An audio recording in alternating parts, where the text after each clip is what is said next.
এই যে red apple, তারপরে বাউকুল, এগুলো আবাদ করে আশানুরূপ ফল পেয়েছি এবং লাভবান হচ্ছি। আমাদের কার্যক্রমের আওতায় 5 জন কৃষককে আমরা এই কুল আন্ডারে ক্লাস্টার আকারে একটা ক্লাস্টারে আমরা কুল চাষটা করাইছি।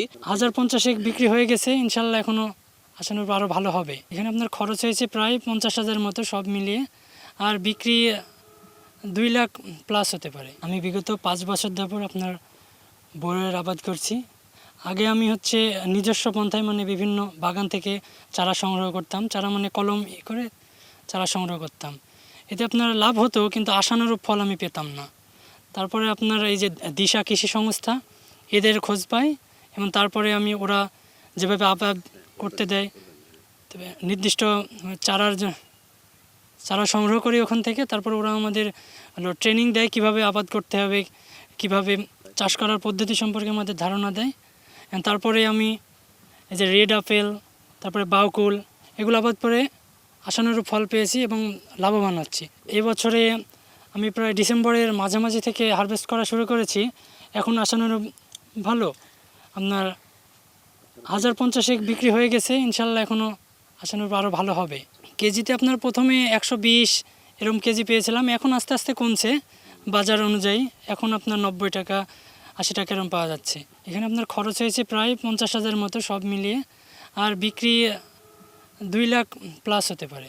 আপনার এই উন্নত জাতের চারা সংগ্রহ করার ক্ষেত্রে আমাদের সাহায্য করছে এই যে দিশা সংস্থা, কৃষি সংস্থা। সার, কীটনাশক এইগুলো বা কীভাবে চাষ পদ্ধতি কীভাবে করতে হবে, এটা সহযোগিতা করে।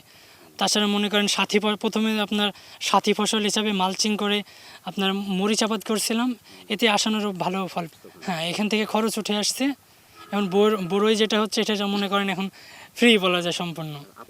আমার প্রথমে এই মাঠে আমি প্রথমে আবাদ করছিলাম, তারপরে আপনার পাশাপাশি আরও 5-6 জন আবাদ করছে আশেপাশে সবাই, তারাও ইনশাল্লাহ লাভবান হচ্ছে।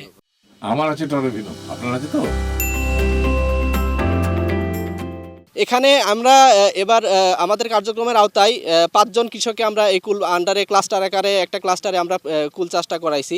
তো তারা সচরাচর অন্য ফসল করতো, মরিচ করতো। তো আমরা তাদেরকে প্রথম বছরেই যে কুল বাগান করাইছি এবং কুলের বাগানের সাথে আন্তঃফসল এসে মরিচ চাষ করাইছি। সেই ক্ষেত্রে কুল বাগানের পাশাপাশি মরিচ থেকেও একটা বাড়তি তারা মুনাফা পাইছে, এবং প্রথম বছর হিসাবে হয়তো উৎপাদন খরচটা বেশি আছে এবং চারার খরচ আছে, অন্যান্য খরচগুলো আছে, যার কারণে এবার হচ্ছে যে উৎপাদন খরচটা বেশি থাকলেও দ্বিতীয় বছর যখন আমরা বাগানটা রাখবো, তখন তো এখানে নতুন করে চারার দরকার হচ্ছে না। এখান থেকে এটাই আমরা হার্ড প্রুনিং করার পর এখান থেকে নতুন করে আবার ডালপালা গজাবে, সেখানে বড় উৎপাদন হবে। তো সেই ক্ষেত্রে প্রথম বছর যদি উৎপাদন খরচ একটু বেশিও হয়, হ্যাঁ, কিন্তু দ্বিতীয় বছর আমাদের উৎপাদন খরচটা থাকতেছে না।